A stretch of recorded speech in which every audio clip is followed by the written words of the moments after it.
29번부터 풀이를 이어나가 보도록 하겠습니다. 29번은 정말 쉽지 않은 문항이기 때문에 푸시느라 수고 많으셨습니다. 가번을 먼저 정리해 볼게요. 가번을 정리해주면 x 곱하기 g는 절대값에 x로 묶어줄 수 있죠. 그러면 x 곱하기 이런 식으로 식이 정리됩니다. 이때 절대값 안에 a 곱하기 b가 있다면 이 부분은 이런 식으로 정리해 줄 수 있어요. 그러면 이 이해에 기반해서 다음과 같이 식을 정리해 줄 수 있는 거죠. 네. 그 다음에 그러면 x가 0보다 크거나 같을 때는 gx는 절대값에 이렇게 된다라는 걸 알 수 있고요. 그 다음에 x가 0보다 작을 때는 gx가 다음과 같이 마이너스 이런 식으로 그려진다라는 걸 알 수 있습니다. 자, 3차 함수 이 fx를 표현하면요. 미분하시면 되죠. 여기는 마이너스 1, 마이너스 7이고요. 이 부분은 3, 마이너스 39라는 걸 알 수 있습니다. 이때 봐봅시다. 두 양수 PQ죠. 두 양수 PQ인데 요 절대값 안에 있는 건요. 이 양수 방향으로 P만큼 그리고 Y축의 방향, 그러니까 X축의 방향으로 양수 P만큼 그 다음에 Y축의 방향으로 양수 Q만큼 평행이동하는 거죠.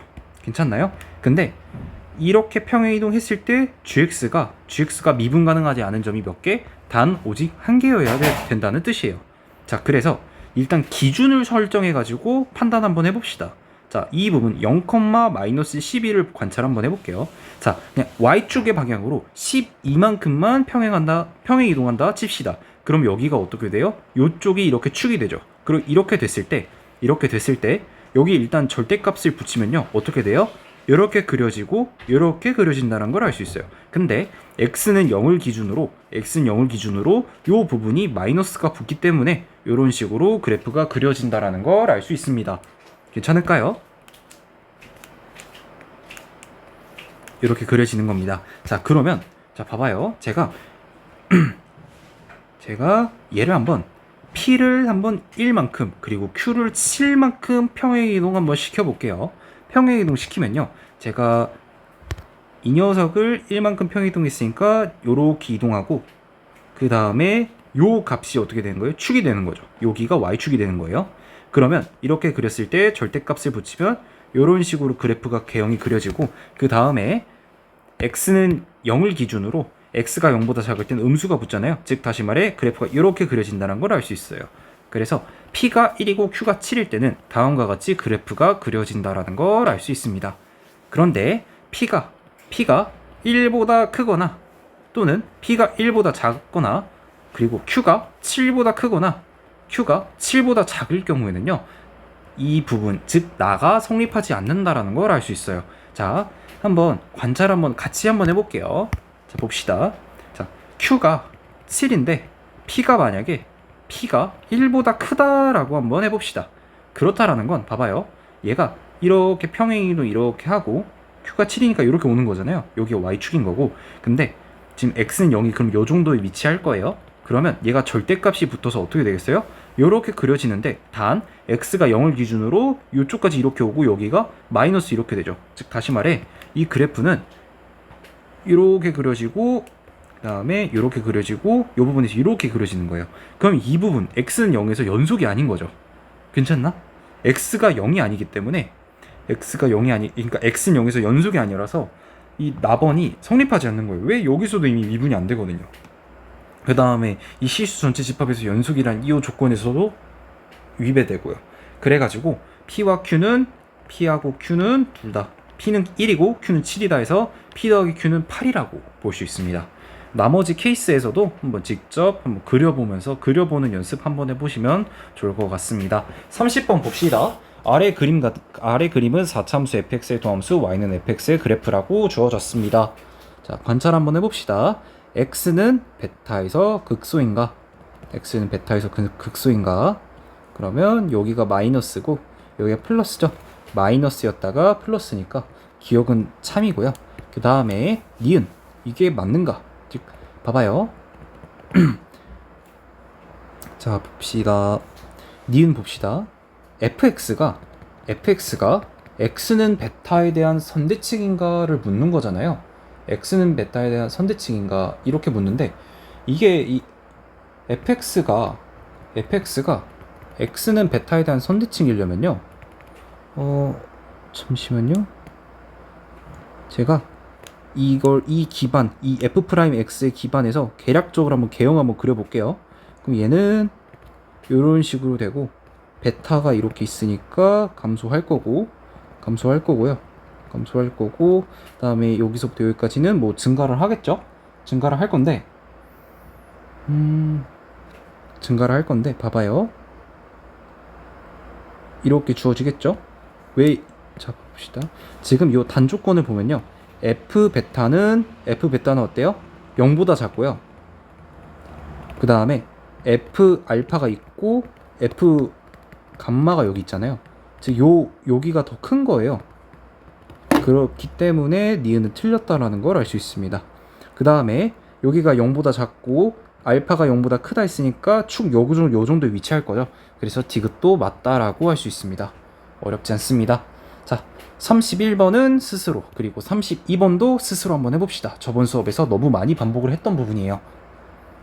33번 또한, 그리고 34번 또한 한번 스스로 해봅시다. 35번 봅시다. 다음과 같이 2차 함수가 주어졌어요. x축의 교점이 각각 3과 마이너스 3이죠. 이때 x축으로 둘러싸인 도형에 내접하는 사다리꼴 ABCD의 넓이의 최대값을 구하래요. 제가 이 좌표, C의 좌표를 t라 두면 18 빼기 2t 제곱이 되고요. 그 다음에 이 좌표는 뭐가 되겠어요? 이 2차 함수는 x축에 대한, x는 0에 대한 선대칭이잖아요. y축에 대한 선대칭이어서 이 좌표는 마이너스 t, 18 빼기 2t 제곱이라 둘 수 있습니다. 사다리꼴의 넓이가 어떻게 돼요? 2분의 1 곱하기에 2분의 1 곱하기 요것들의 평균이잖아요. 6 더하기 2t, 그 다음에 높이 곱해주면 되죠. 18 빼기 2t 제곱이 돼서 뭐가 나와요? 3차 함수가 나오죠. 3차 함수가 나와서 이 녀석의 식을 작성해주면은 이게 ft인 거잖아요. 그래서 정리해주면 ft는 2 곱하기 t 플러스 3의 9 마이너스 t 제곱이에요. 그죠? 얘는 2 곱하기 t 플러스 3에 요렇게 나와가지고 요 f't를 미분해주면요, 마이너스 6에 t 플러스 3, t 마이너스 1이에요. 그런데 이 t는 1일 때가 극대값이어서 t는 1에서 최대값을 갖는다라는 걸 알 수 있고, 최대값이 64라는 걸 알 수 있습니다. 네, 36번 볼게요. 함수 fx가 이렇게 주어졌습니다. 그 다음에 지금 f-1의 좌표값과 f1의 15일 때 좌표값, 그리고 f5의 말이 꼬였는데 f-1에서의 함수값과 x는 1에서 그리고 x는 5에서의 함수값이 다 주어졌어요. 자, 봅시다. 제가 이 3차 함수니까 이 4차 함수일 거 아니에요, 원함수는. 그럼 계략적으로 표현을 하면 여기서부터 계속 감소하다가 증가하다가 감소하다 이렇게 그려진다는 걸 알 수 있죠. 그리고 요때 좌표가 얼마? 10이라는 걸 알 수 있고, 요때 좌표가 15, 요때 좌표가 마이너스 17이라는 걸 알 수 있어요. 이때 물어보는 게 뭐예요? fx와 12 간의 실근의 개수죠. 10이 어디에 위치해요? 여기쯤에 위치하기 때문에 실근의 개수 몇 개? 4개라는 걸 알 수 있어요. 4번 아니에요. 5번입니다. 37번 봅시다. x에 대한 방정식, 다음과 같이 3차 방정식이 주어졌고, k가 서로 다른 음의 실근 2개와 양의 실근 1개를 갖도록 하는 모든 정수 k의 개수라고 합니다. 자, 봅시다.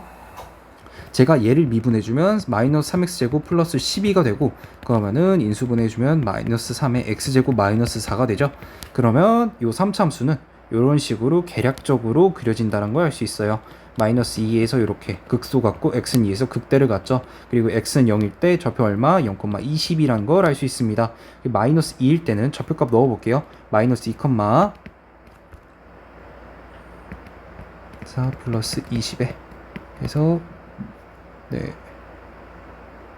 요 좌표가 38이 마이너스 12라는 걸 알 수 있고요.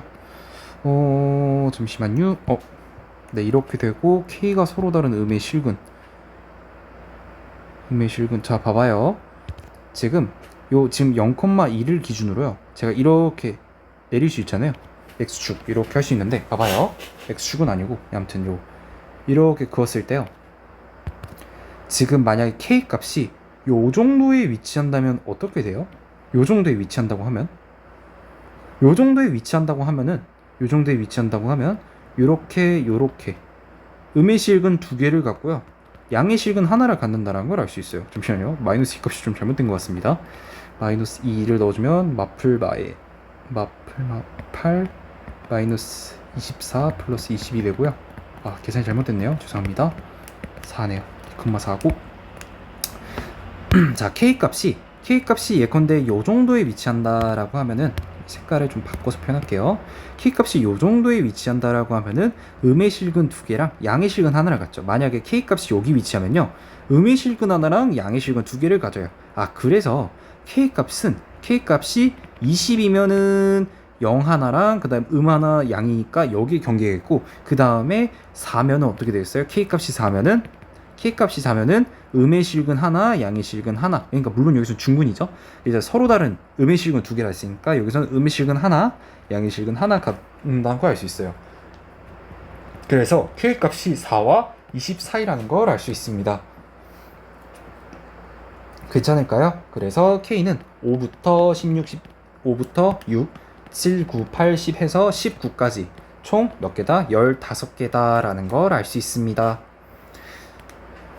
자, 38번 볼게요. 지금 이것과 곡선과 직선 사이 관계잖아요. 근데 사실 이거 굳이 이렇게 볼 필요 없어요. x세제곱 플러스 2분의 9 x제곱은 30x 빼기 k를 관찰하는 건데, 그냥 이거를 30x를 좌변으로 옮겨서 x세제곱 플러스 2분의 9x제곱 마이너스 30x와 마이너스 k 간의 관계를 관찰하는 게 조금 더 수월할 겁니다.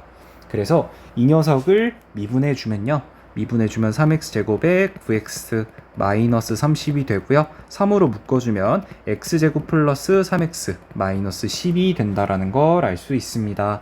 인수분해를 해주면요, 플러스 5에 마이너스 2가 돼서 3에 x 빼기 2 x 플러스 5라는 걸 알 수 있고요. 즉, 요 좌변에 있는 3차 함수는 계략적으로 이런 식의 꼴의 형태를 갖는다. 요 좌표가 마이너스 5고 2일 때 이렇게 갖고요. 이때 마이너스 k와 요 3참수 간에 한 점에서 만난다는 거잖아요. 한 점에서 만나려면은 요 녀석이 요렇게 위치하고 요렇게 위치해야 된다는 거잖아요. 근데 마이너스 5 값을 넣어보면요, 마이너스 5를 넣었을 때 값을 직접 계산해야 되는군요. 마이너스를 넣어주면 마이너스 125고, 잠시만요, 시간 좀만 주십시오. 25에 어차피 뭐 10초 넘기면 될 거 아니야. 그러면은 25고 다음에 2분의 2 9에 25. 와, 숫자 계산 너무 더러운데? 잠시만요. 어허, 너무 더럽다. 여기가 2분의 275겠구나. 여기가 2분의 275일 거고, 여기가 2, 마이너스 34겠군요. 자, 그래서 얘가 K가 지금 마이너스 K하고 요 3참수의 관계잖아요. 그래서 마이너스 K가 어때야 되는 거예요? 2분의 275보다 크거나 또는 마이너스 K가 마이너스 34보다 작아야 되는 거죠. 그래서 요걸 정리해주면 K가 마이너스 2분의 275보다 작거나 K가 34보다 커야 됩니다. 그래서 3번 K가 10일 때는 요거 사이가 아니라 이 범위 안에 안 들어가기 때문에 K가 대략적으로 여기 위치할 거예요. 그래서 3번이 답이다. 어렵지 않습니다.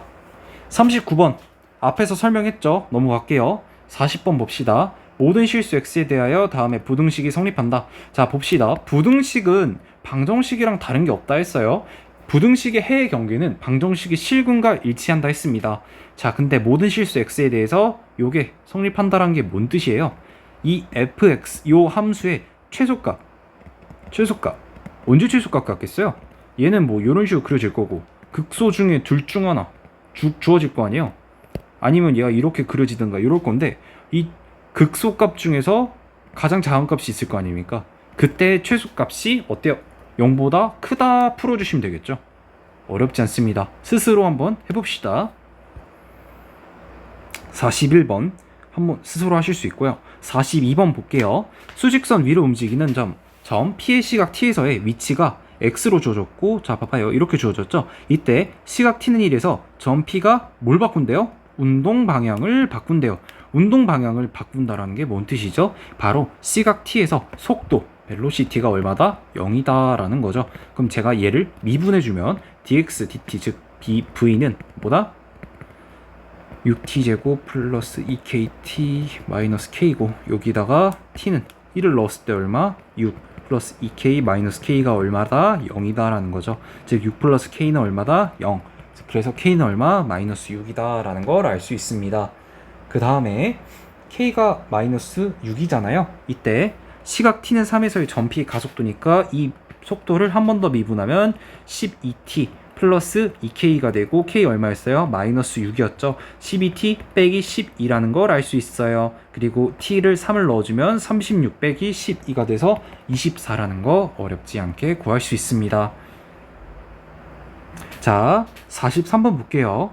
자, 위치가 다음과 같이 주어졌고, 시각 t는 1에서 점 p가 운동 방향을 바꾼다 했으니까 속도가 이때 미분해줬을 때 3t제곱 2at 플러스 b가 여기다 t는 1을 넣었을 때 얼마야 된다? 0이다. 풀어주시고, 점 2에서 점 p의 가속도가 0이라 했으니까 한 번 더 미분했을 때 6t 플러스 2a 그리고 2를 넣었을 때 값이 12 플러스 2a가 얼마다?